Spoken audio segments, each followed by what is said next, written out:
ఎందుకు? ఆయనకి కోపం రాదా? పౌరుషం లేదా? వాక్యాల్ని పరిశీలించండి, చూడండి, ఆయన మనసును గుర్తెరగండి.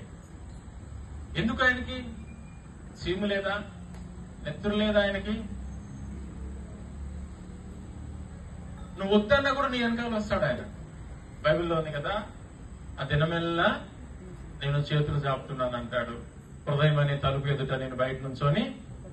ఎందుకు? ఆయనకు పని లేదా? ఆలోచించండి ఒకసారి. ఎందుకు?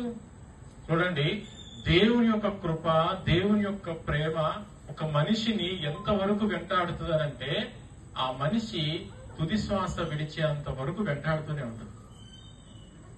నువ్వు ఎంత వ్యతిరేకంగా ఉండు దేవునికి ఎంత అయిష్టంగా నువ్వు ఉన్నప్పటికీ ఆయన కృప నిన్ను వెంటాడుతూనే ఉంటది. ఆయన ప్రేమ నిన్ను వెంటాడుతూనే ఉంటది. ఎప్పటిదాకా తెలుసా? చివరి శ్వాస వరకు. ఇక ఊపిరి పోతుంది ఇంకొద్ది నిమిషాల్లో అన్నంత వరకు ఆయన ప్రేమ ఎదురు చూస్తూనే ఉంటదంట నీకోసం. ఎందుకు తెలుసా? యథార్థమైన హృదయంతో ఇప్పుడైనా నా బిడ్డ నన్ను అంగీకరిస్తాడేమోనని ఆయన ప్రేమ వెంటాడుతూ ఉంటది. కొంతమంది మధ్య ఏమంటున్నారు తెలుసా? ఆలోచనలు. ఎందుకంటే మనిషి ఆలోచనలు ఎట్లుంటాయనంటే దేవుడి కంటే గొప్పగా ఉంటాయి. గొప్పగానంటే చెడ్డగా ఉంటాయి అని అర్థం చేసుకోండి.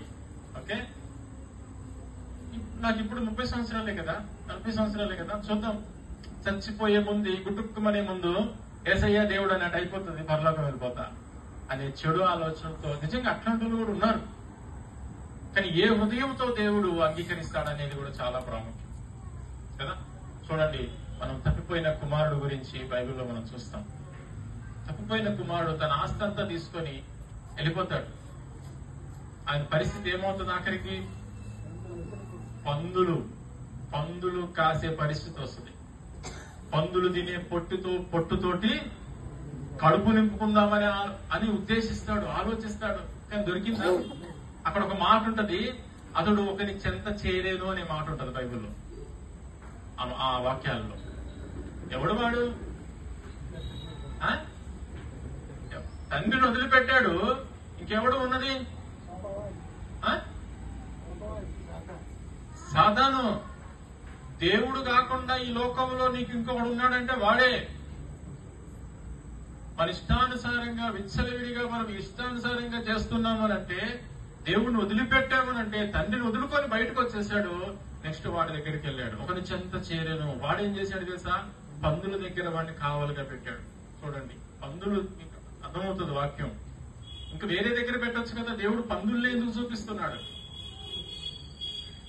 అలాంటి పరిస్థితి. దేవుడు కాకపోతే లోకంలో నీకు మిగిలేది దెయ్యమే. దేవుడికి చోటు ఇవ్వకపోతే దెయ్యం అంటే వాడంట, అపవాదంట. నువ్వు పిలవకపోయినా వస్తాడంట వాడు. నువ్వు పిలవాల్సిన అవసరం లేదు. దేవుడు అట్లా కాదు, నువ్వు పిలిస్తే ఆయన వస్తాడు. నువ్వు పిలవాలి.